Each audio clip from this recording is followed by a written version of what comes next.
Welcome. Thank you all so much for joining us today. We're so glad to have you. We're going to be talking about the IEP Individual Education Program, a closer look. Just wanted to kind of do a couple of housekeeping things before we begin here. You'll see that there are handouts. There are 5 handouts, the PowerPoint being one of them. If for some reason on your dashboard you don't see those, or if you don't have time to download those, please don't worry, because we will follow up, and tomorrow you'll receive an email that includes the survey if you didn't have an opportunity after the webinar today to take it, along with all of the handouts. So not to worry. Also, you will see that there is an area that you can ask questions. I'm Rhonda Loxton with Kentucky SPIN, and I'm very grateful to have Kelly Smith with SPIN on the line with us, and she's going to be helping us with questions. We'll pause periodically throughout to see if there are any questions or clarifications. And please know, if we don't get to all the questions, you can follow up with us. You'll see at the end where our email address that you can email or call us so that we can help you through that. Just to give you a little idea, if you're not familiar with Kentucky SPIN, it's Kentucky Special Parent Involvement Network, and we all are family members and or persons with disabilities helping one another. And we do have the Parent Training and Information Project, the PTI, for Kentucky, and have had that since 1988 when Kentucky first received one. And that is actually under the Individuals with Disabilities Education Act idea that actually calls for IEPs in school. That same federal law also calls for there to be at least one PTI in each state. Now, Kentucky only has one. Some states, larger states like California, Florida, because of the size of them, there is more than one. But a good thing to keep in mind if you ever move, and I know many of our families are military families, just keep in mind that if you move to another state, we can connect you with the PTI there so they can help you as well.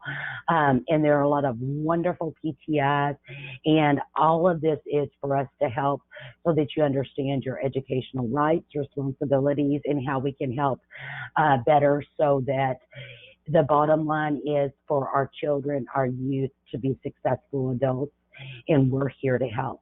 I'll tell you a little bit about myself. I am one of 5 kids. My twin sister, Robin, had a severe learning disability and as an adult was diagnosed bipolar. She is now my special angel in heaven.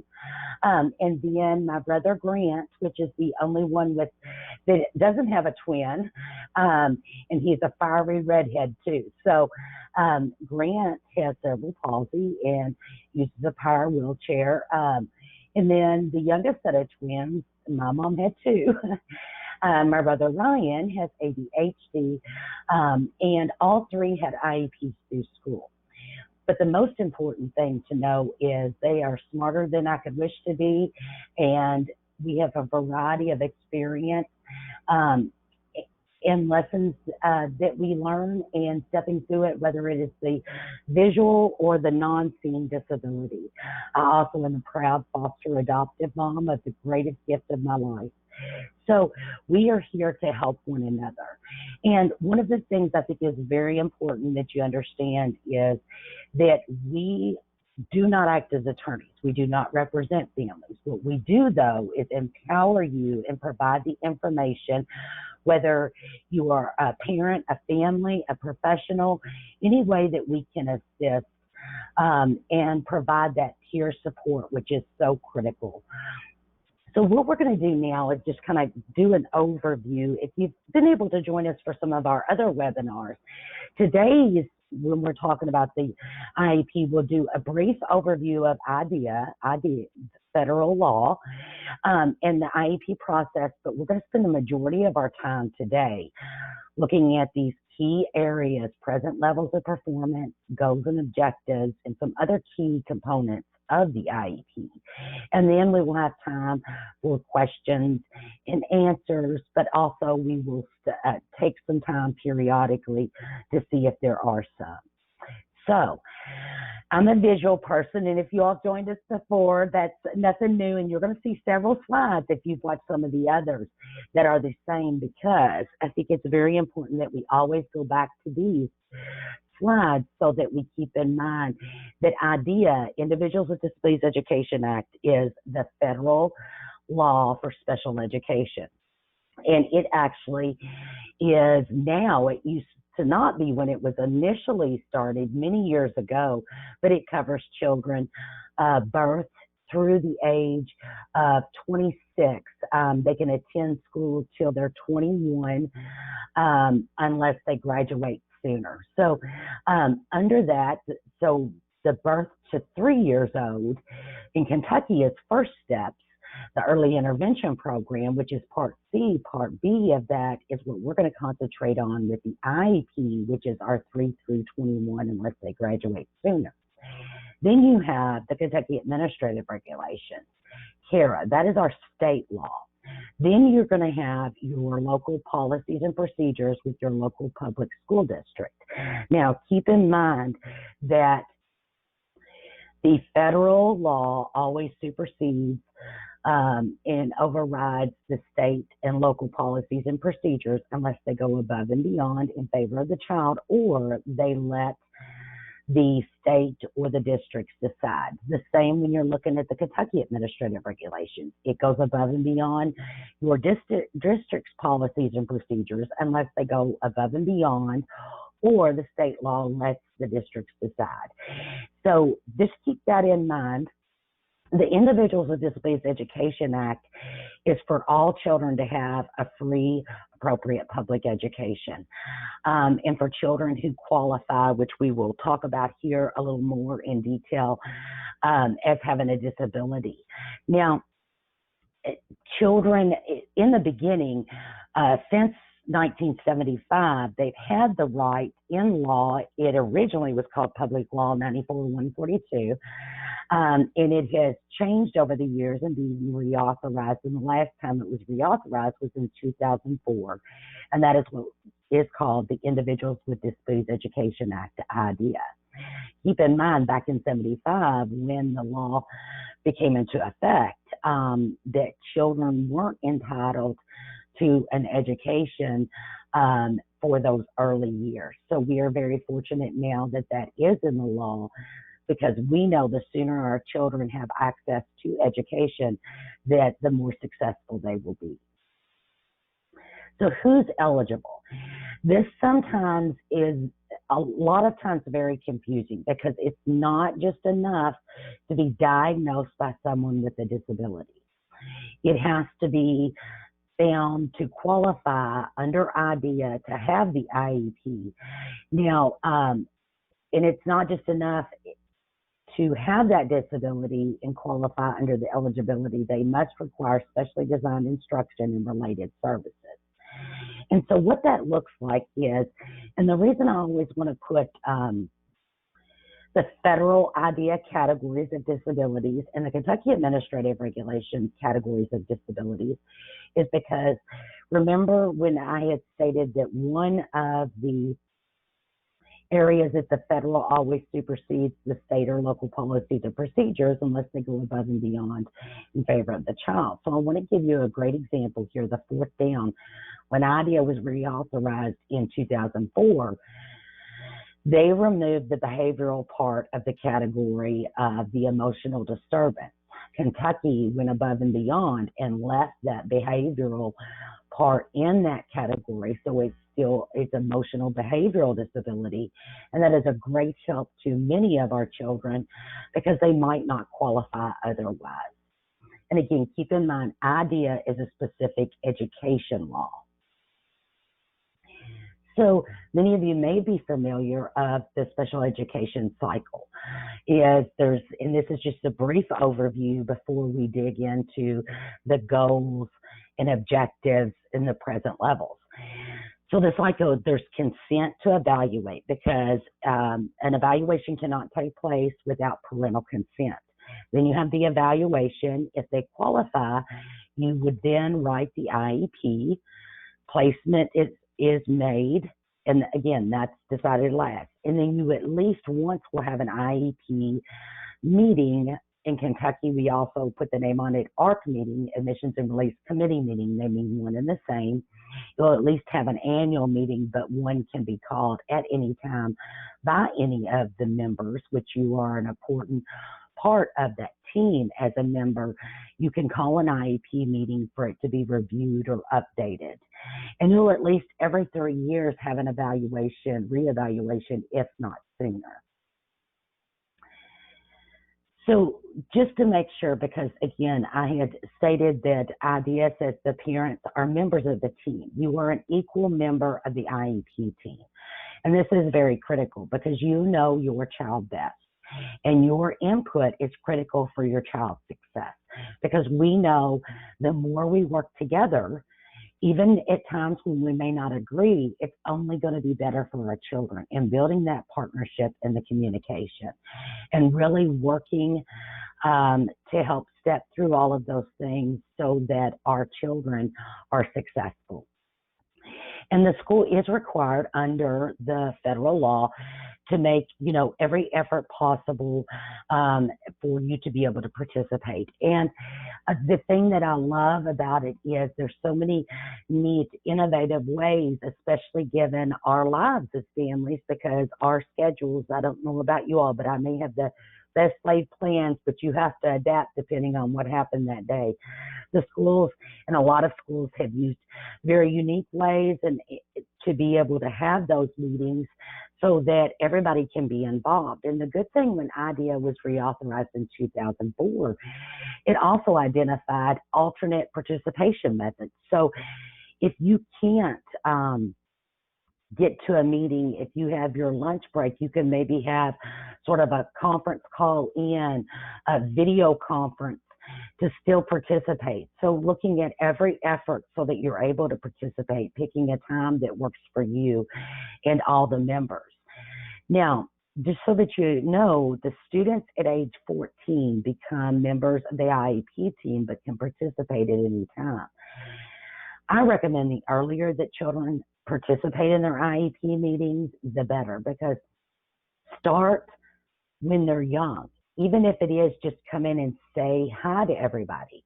Come in and show something that they've been so proud that they've worked on, artwork or a test that they just took.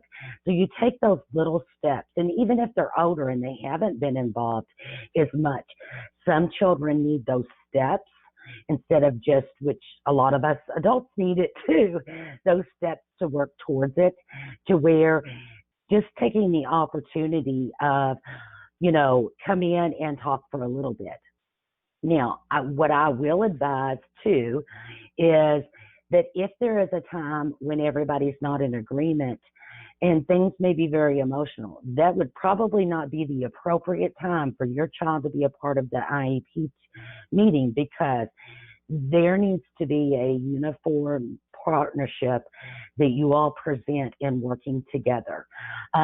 So it's very critical that we make sure that when they are involved, that it is a partnership in working towards what they need. And again, that doesn't mean that everybody's going to agree 100% of the time.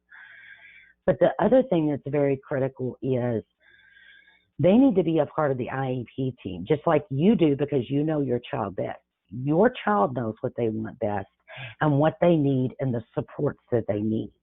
And sometimes what we may want as parents or as teachers working with the children may not be what they want or may not be what they need. So it's critical that they're a part of the team. Let's take just a moment to see Kelly. I don't know if there's any questions yet. There's no questions right now, Rhonda. There are no questions right now, Rhonda. Okay, thank you so much. We're going to kind of go into the different parts here. So the IEP is a written statement, but it's the part there is it's a written statement, but it's a program, and it's a living, breathing ability to change, because we know that our children, we know things with us change all the time. And it's a written statement, but it's a program developed individualized for them. So it's important to understand the categories of disabilities for your child to qualify.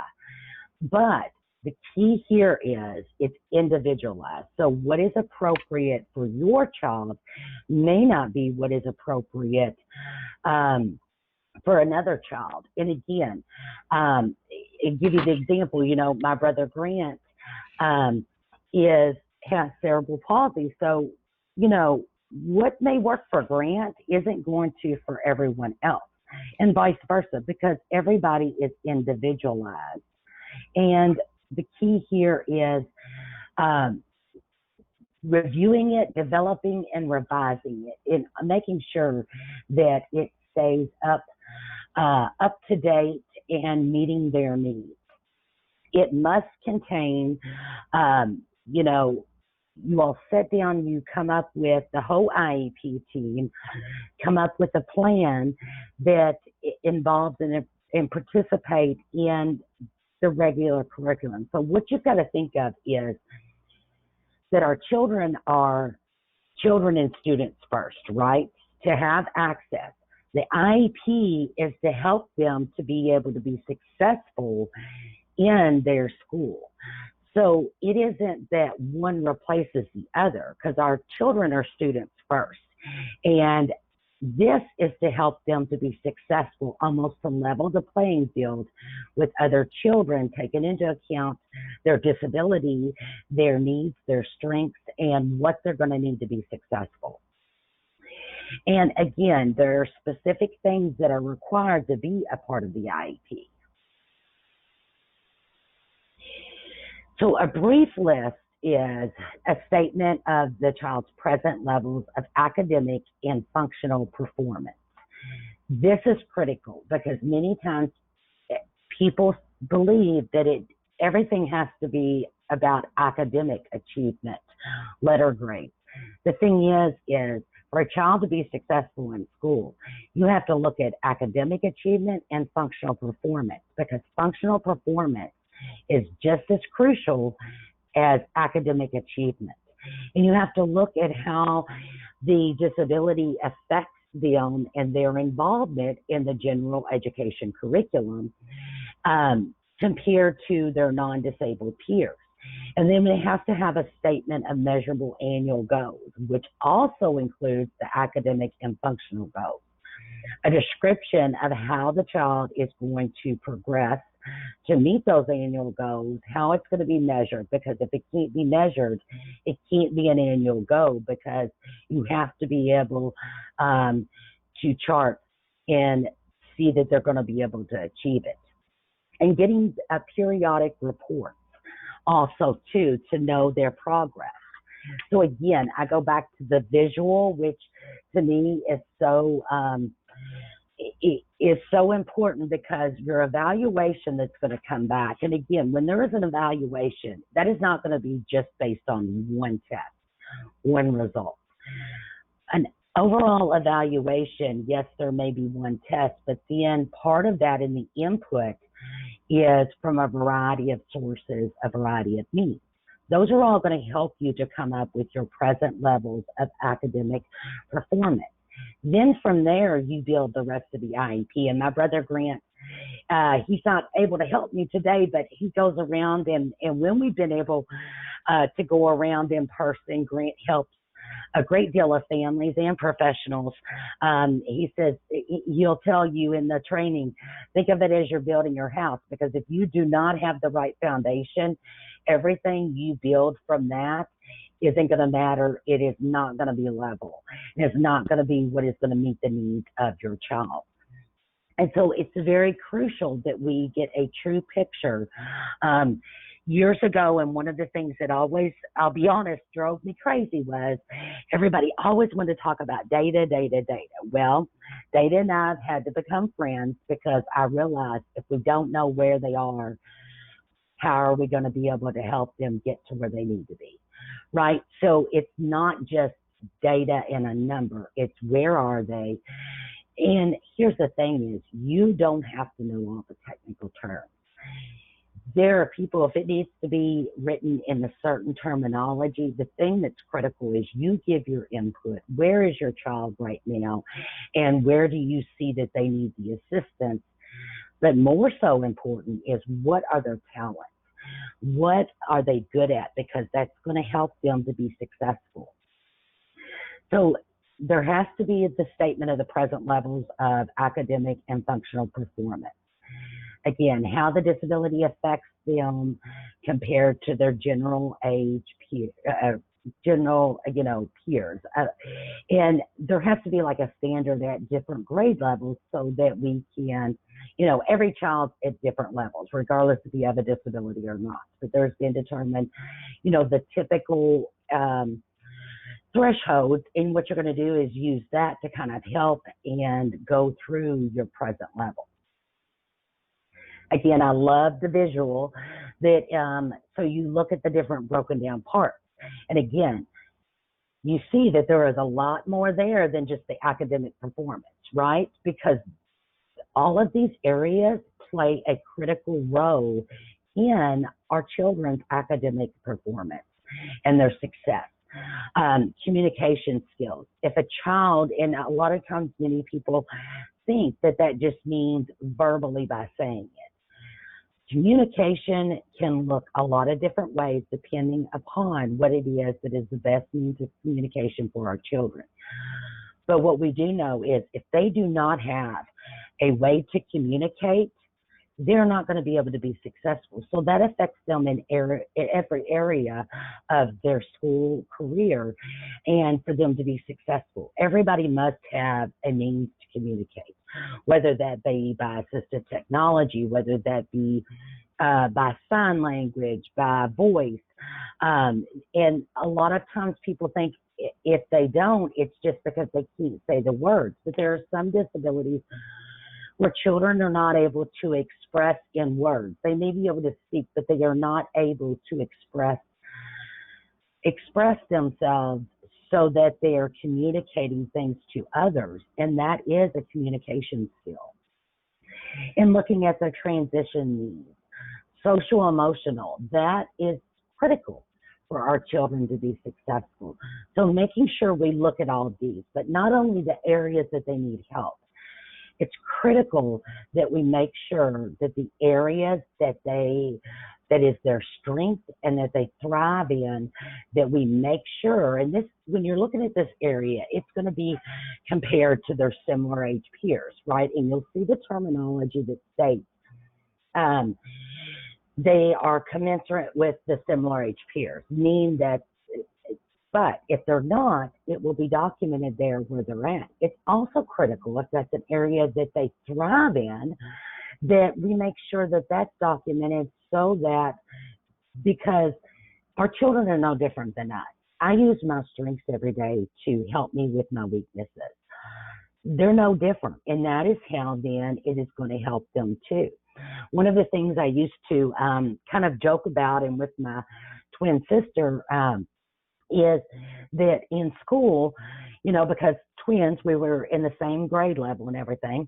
So one of the things is a lot of times, and with her learning disability, things had to be termed directions for assignments needed to be put in. If it wasn't explained in a certain way, Robin didn't understand it.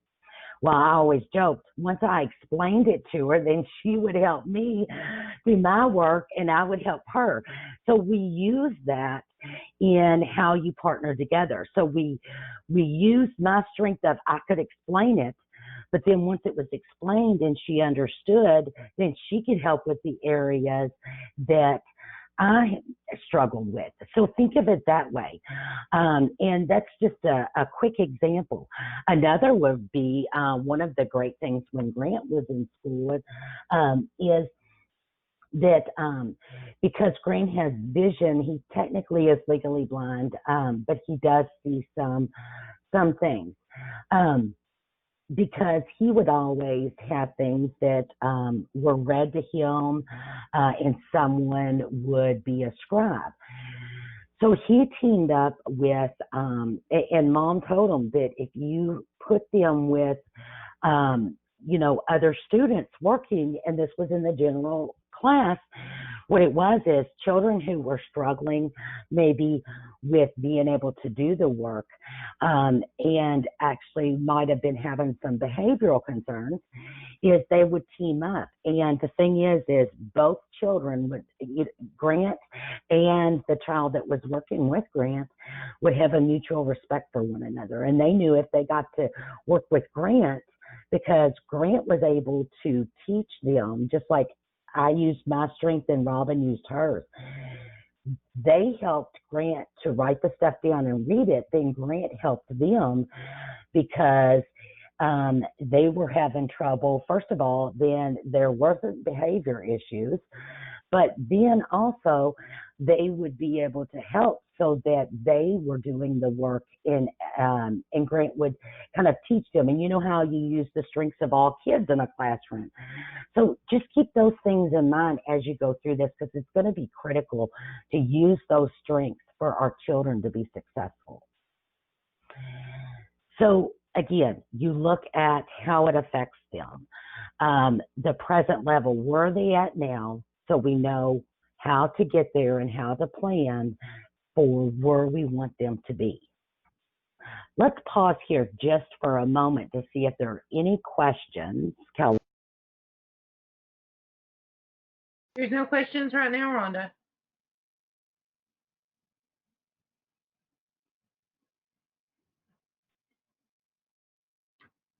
Okay, thank you so much. There are no questions right now, Rhonda. Okay, thank you. One of the things too, writing the present levels, I think that it is very critical, because there's a lot of planning and work that has to be done before you go to an IEP ARC meeting. And present levels, ask for the draft of the present levels prior to the meeting. And again, this is a draft. And this way you can look at where are some areas, because you want to draft your own present levels too as a parent going in. And you don't need all of, again, like I said, terminology that, because I'm not good with, and I know all of the right terms, but what I do know is how my child's doing. You could be able to tell from the work that they bring home, or if there's something that they're struggling with in the social, emotional aspect of school. So you make sure that you jot down those things, but then ask for the draft present levels of performance so you can prepare going into the meeting. Again, this is a draft. And bring that list of their abilities, strengths, and areas. Make sure that you write all those things down, because that's going to help. A lot of times I may get into meetings and different things to where I have everything in my mind that I want to say or I want to go over, but then when I get in there, I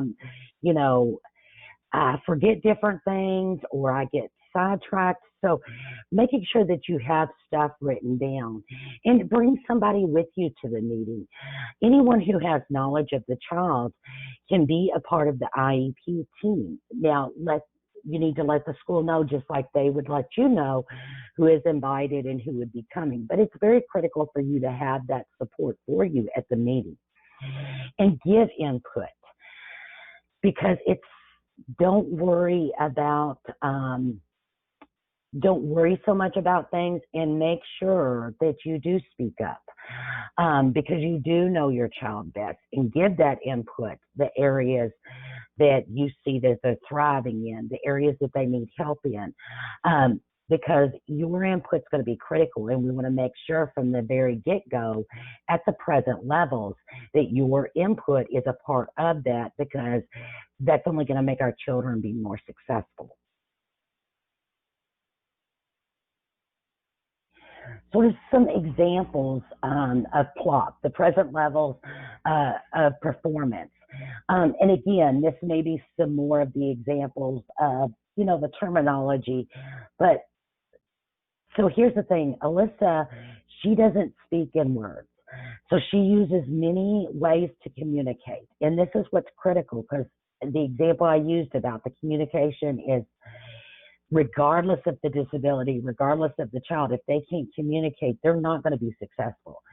So making sure we list there because Alyssa, it's not in words, but making sure everybody knows in the ways that she is successful in communicating is down and listed. And sort of the augmentative communication device, that's assistive technology that she uses. But here's the thing is, especially with communication in any area, assistive technology does not have to be an expensive piece of equipment. It's what meets your child's needs best. It may be pictures. It may be being able to write it down, because they may not be able to get it out in the words. It could be a whole variety of things. You always just want to think outside the box because every child is different. Every child who's nonverbal, their successful means of communication is going to vary just like everything else. Another thing I want to bring up is just because you may try a certain way, this is important to remember when we're looking at any of this. Typically the things I've tried in my life, I have not succeeded the first time. So it may take a while to find what is successful for them, but keep working together so that you get that. Some other examples. Lawrence needs a quiet, separate place to do individual work. I can give you the example of my twin sister. She had to have one of the things was untimed testing, but also too in a separate place where she could take the test. And what would happen is, especially if there was a time frame given, Robin wouldn't be able to concentrate on things because she would be so nervous about not getting it done that she wouldn't make any progress on it, and so she wouldn't finish it. So knowing our family, knowing our children that way, you're able to plan and share. And things maybe that you use at home, even if it's not about education, are probably some great things and some tips that could help in school. So the sharing of that in what you do and what the teachers do, so that there is that consistency from home and school, is only going to help our children be even more successful. So another example here, understands and remembers what he hears about a subject. That makes me think of Grant, my brother Grant, who doesn't write it down because of his visual disability, but also his physical disability. But I could tell you Grant has a photographic memory, and he remembers stuff even I wish he wouldn't. Like, do you remember what you said many, many years ago, or what you promised? So maybe those times I don't wish that he'd remember stuff, but he actually is my memory, my mind, because when we're doing stuff, we complement one another so well that that we help one another. So he uses his talents. So that helps him, because if Grant heard it, he won't forget it. And so then you use that strength, maybe areas that they struggle in.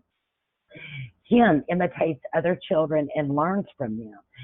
So this is something that's very important, because we want to make sure this is a strength, but also we want to make sure that it is appropriate imitations and appropriate behaviors. Since we know that Kim imitates and learns that way, this is critical for her to be successful in school. But also we need to keep in mind this, we've got to make sure that because she learns this way, that it is the behavior and what you want her to learn. So see how the flip side, look at both areas of it. Another example, David's performance in basic reading and writing is significantly below his ability. So he makes errors when he reads and has trouble decoding long words, but his comprehension skills are strong. That is critical to know, because you're going to use his comprehension to then help him so that he can have help and eliminate more of those errors. and cues and pictures. So again, looking at what it individually is going to help you with the present levels. And I know we're spending a lot of time on that, which we're going to move on to the other, but our present levels, remember back to the schoolhouse. If we don't have these present levels right, the rest is not going to be what's appropriate for your child. So they've got to be fully developed, well written, and they're the foundation. Again, remember, specifically appropriate for them.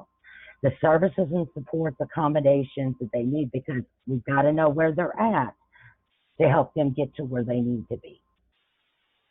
Now, the annual goals.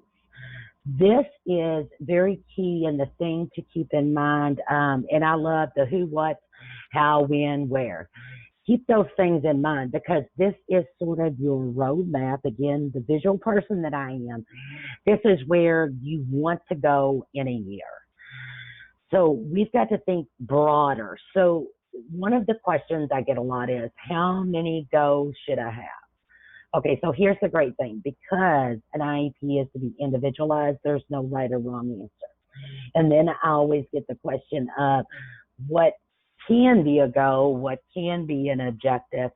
Here's the thing, there is no list of this can or cannot be, because the great thing about the federal law and the state law is it allows the ability, because all children are different and what they need to be successful, is that there is no list of you can or can't get this. So it needs to be positive, describe the skill that can be seen and again measured, because if it can't be measured, it can't be a goal. Who will achieve it? What skills or behavior? And again, when we say behavior, that could actually be actual behavior of how they act, or when we say behavior here, it is what behavior we are wanting to see. In what manner, at what level, in what setting, under what circumstances, and by what time, an end date, right? There has to be the beginning and the end. And also keep in mind, because our children change, and some things change more frequently than others. And there's nothing wrong if you need to meet and update the annual goals, because things may have changed a great deal. A great example would be a lot of times at most IEP meetings take place at the end of the year and the beginning of the school year. So say that you had a meeting at the end of the school year and that was your annual review. Will you go back at the beginning of the school year, but that's not an accurate picture and a plan right now for where your child is. So what you would need to do is request a meeting so that you all can get that updated, so we have the true picture of where they're at and what they need. And again, the visual person, and what Grant would tell you is the annual goal is how we're going to get from the first floor to the second floor, right? And you're going to have all these steps in between, and it's going to identify those skills that you're going to gain. And again, it's not just academic achievement, it's functional performance for annual goals too. Being very specific, the SMART goals: specific, measurable, attainable, relevant, and time-bound. And the thing to keep in mind too, as we're going through this, these same steps that you take to do an annual goal, then you repeat to come up with your goals and objectives, which you want them to be SMART goals and SMART objectives as well. So we're going to pause just a moment, and I'm going to see if there are any questions.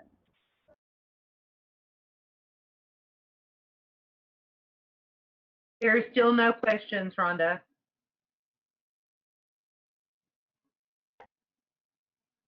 Okay, thank you so much. So when we go in here, sorry about that, y'all. The exact words is that it is the annual goal, academic and functional, and it's a result of how the disability affects your child, so that they are able to progress in the general education curriculum. So you are not going to see a goal would not be what is listed in the curriculum, right? Because they are a student first, so they would already have access and be doing that. The goal is going to be how to help them so that they can achieve that. And it's going to meet their individual education needs. And I know I keep saying individual. That's critical for their success. To make sure that we're including that in there so that they are successful. So the writing, aim for the stars, right? But here's the thing too to keep in mind. Think overall. Overall, what are the things that they need the help with that is going to affect them, like the example of the communication, that affects you in every area of academic functional achievement, right? So we need to think broader in what's going to help them. So we're going to go through the 4 critical components. And again, when we're talking about this with the goals, you would do the same with the objectives that support goals. So the time frame, again, what's the certain date, the completion? Is it going to be, the examples down here, by November the 19th, the end of the 2017-2018 school year? That seems like ages ago. Every day seems so long these days, but making sure there is a time frame, a start and an end. Conditions. What are the conditions going to be? How are we going to set this up to where it is measurable, observable, so that we are, whether it be you may need appropriate equipment, assistive technology. There may be a whole variety of things, and it can include related services and accommodations and modifications which support these goals and objectives. So what are they going to, when presented with second grade level text, given a mix of 4th grade level math calculations? What are the conditions? Depending upon what their goal is and what they need to achieve is going to depend on the condition that you are going to have, that behavior that you want it to be measurable, and the skill that they're going to achieve. The behavior, and again, when we say this, it could be behavior like social behavior, or behavior, depending upon the child and what's appropriate for them. Behavior would be actually what you want to see them to be able to do. Sarah will read. Claude will write a correct solution. Grant will communicate his needs. Just a different, making sure that we're very clear, not only on the condition that's set up, but what we need to see. Because if we don't all have an agreement on the behavior that needs to take place within the time frame, you've got to have each of these 4 areas for it to be successful. The criteria identifies how much, how often, what standards are you putting on that, not just the setting up so that they have the right conditions and the behavior, but then now is what are the specifics, the amount of growth, the criteria of how it's going to be measured. An example, the 96 words per minute with 5 or fewer errors. So see, we've got to set things up to where we're able to see, we're able to evaluate and make that progress. And again, you don't have to know all of the technical terms. You just know where your child is, what helps them best, and what they need to be successful. And you provide input. That's what's critical and what is going to make them be successful. And also, too, for them to be sharing those things. Again, remember, we want them involved in every step of the process as appropriate, and starting with those small steps, because they are key to their success. Now, I do just want to tell you, and we're not going to go all the way back through all of those steps, but keep in mind, like I said, your objectives and benchmarks, you're going to go through and have the same things that you would. But I do want you to know that it is not, when they reauthorized the federal law idea in 2004, they removed the requirement for benchmarks and objectives For all students, and it's only required under the federal law for alternate assessment-based and alternate achievement standards, students who are on the alternate assessment. Kentucky administrative regulations gave the authority and let the districts decide if they use the benchmarks and short-term objectives. So if your child is not on the alternate assessment and you don't see benchmarks or objectives on your child's IEP, they may not be required to, and the district may have decided not to put those. I will just tell you, all of the IEPs that I've looked over, everybody since then have included them because it helps all of us as parents. It helps the student. It helps the teachers, therapists, everybody working with the child, because remember back to that visual, like Grant would share, your goal is getting from the first floor to the second floor. All of those individual steps that get you to that second floor is your objectives and benchmarks. Objectives and benchmarks only helps everybody involved. But I do just want to make sure that you know it's not required unless they're on the alternate assessment. So how will the students get their services and supports? It is very critical that special education is in a place. Many times, and from our experience as parents when we were in school, things are a lot different than they were, and gratefully so, that there is more involvement and everybody is together like all students should be. It's not a place. It is a program. And placement is not decided to last because you don't know what's the appropriate placement for your child until the appropriate IEP is written. And the districts must look at the student attending the school he or she would normally attend, their home school, if they didn't have a disability, unless the IEP requires otherwise. So if they need a specific, and this, we can help a lot if you have some very detailed questions about it, because first they should be at their home school. Also on top of that, the least restricted environment, meaning, and this is critical terminology in the federal law, to the maximum extent appropriate, students with disabilities should be educated with students without disabilities.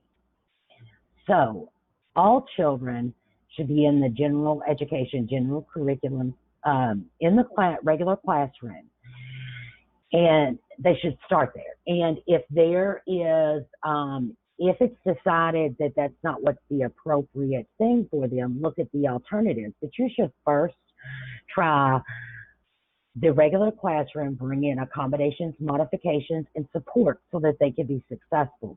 It may be, and it's what's appropriate for your child. So a lot of times I get questions of, can they be in this room for an hour? So in a separated room, you know, where it is with students who have disabilities. So here's the thing, it's what's appropriate for your child. Some need some additional assistance. Say an example would be on math. Grant did need, because math was one of the areas, because he couldn't see it, he had to do all the math in his head. He may have got some additional assistance, so he may go to a resource room to get that individual one-on-one assistance, or with a smaller group. But the key thing here is it's got to be documented to the extent in the IEP at any time that the child is not going to be in the least restricted environment, and why that they're not. So again, this is individualized, because what is right for one person with a disability, regardless of the disability, isn't necessarily going to be right for the other. So again, that's individualized IEP program and where they're going to receive that. A few other key parts that I want to make sure that I bring up here is service delivery. Again, where are they going to receive the services, where, how often, how long, making sure that those details, the more specific the better, so that everybody understands and knows what is to be provided, how it's to be provided, who's going to provide it. So that, because again, if we're not specific, we're not going to know where they are, and and how to get them to where they need to be and what we want. I do want to make sure also that I do explain there is a section of age of majority. This is just so that you understand that 1 year out from your child reaching the age of majority, which is 18 in Kentucky, the school, there will be a statement and the school has to notify you, letting you know that 1 year from now, the rights are going to transfer from you to your child. So what are your parental rights under IDEA now when they are a minor transfers to them when they reach the age of 18. So, but here's the key thing. That doesn't mean that you can't still be involved, but you need to be included and make sure that they have you there to help, and as part of that, and that your child is able to request so that you're always involved. But I do want you to know that those rights transfer to them because then they are at the age of majority. Supplementary aids and services. These are going to be your supports that's going to help our children access the learning and participate across the board, right? Academic, extracurricular, non-academic activities and settings, because we know, again, functional and academic are both a critical key role in them being successful in school. And the IEP team is going to, which you are an important critical member of, and an equal member, are going to decide what those aids and services are. So again, this is going to be an area that would be very important for you to share things that you do, what works, how to help them, and really to just come up with that plan so that we make sure not only do we know where they're at and what goals or objectives they need, but we've got to put appropriate supports and services in place and accommodations and related services if they're appropriate so they can be successful. The modification. So how is the program modified and supported so that they can be successful? And that's going to vary depending upon your child because every child's different. Again, here you'll notice it has to be documented, an explanation of the extent, if any, to which your child is not participating with non-disabled peers in the regular classroom, around in the settings and activities that all children, regardless if they have a disability or not, are participating in. And accommodations and assessments, and not only in assessments, but for every day through school. So an example you'll remember I had said about how my twin, the untimed testing, that's an accommodation. And the separate place, that was an accommodation for her. Grant, that I've already gave you the example, accommodations he had was that there would be a reader and a scribe because Braille wouldn't work for Grant because of his physical disability. So those were individual things that accommodations needed for them to be successful. And each child, again, I know I keep saying it's going to vary because each child's different. And I think it's important here to go over periodic reports because I get this question a lot because it's important that we're keeping up on the progress and know where they're at, right? We don't want to wait to the end of the year to know where they're at and did they need it. So you're going to you should get at least concurrent with report cards, if not more frequently, and if you all decide that more frequently, make sure that you put that in the IEP. And also, too, anything that there's not a designated area, always use your conference summary to summarize that and what's agreed upon, because your summary is to be a picture of what took place at the IEP meeting. Even if you all don't agree, it needs to be in the conference summary. So you should at least get a report. Now, what I see a lot of times is the report that comes is we do or do not anticipate meeting this goal or, by the end of the year, which is good to know where everybody thinks it is, but it needs to include more than that. You need to know exactly where your child is, and the data is being collected. So you need to be very specific in what you request that those periodic reports include. You should get one concurrent with report cards. And I do want to make sure also that I mention, because I've had this question before, all children, regardless if you have a disability or not, should be receiving report cards. In addition to the child who has a disability and an IEP, each time concurrent and when report cards go out, you should be getting a report on your child's goals. And then again, we want it to be very specific, because we need to know where they're at to know where to help them to get there. And especially, these reports are going to be critical, because if you know that, say, you are 3 months into school and there is an update report and they have achieved so much and they're going to hit that goal before the end of the year, you don't want to work that whole year on the same goal. You want to keep raising the bar for them.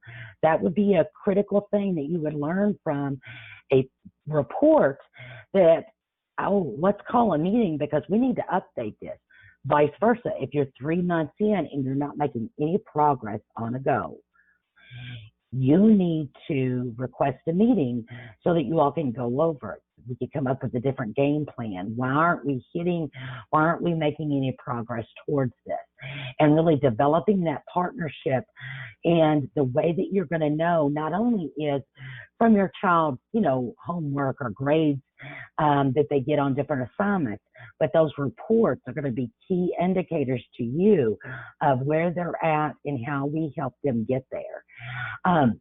And be very specific in what that progress report is to cover. So I know we've went over a lot. I hope that this has been very helpful for you. I want to take some time to see if there are any questions.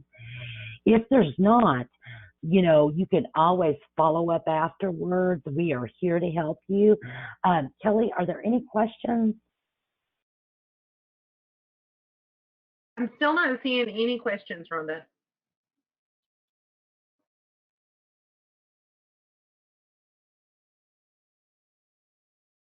Okay, great. Thank you so much. And do know too, now Kelly is much better at it than me, but if for some reason, because there's been some quirky stuff going on with the webinars, if for some reason we don't see your questions, please don't take it personal, but we will help you. Please follow up with us afterwards, because I'll just tell you, because I've been having technical difficulty these days, more so than others, not. But Kelly, now that I have Kelly with me, we're probably in much better shape, and you all should be very relieved. But please know we are here to help. We are on this journey with you.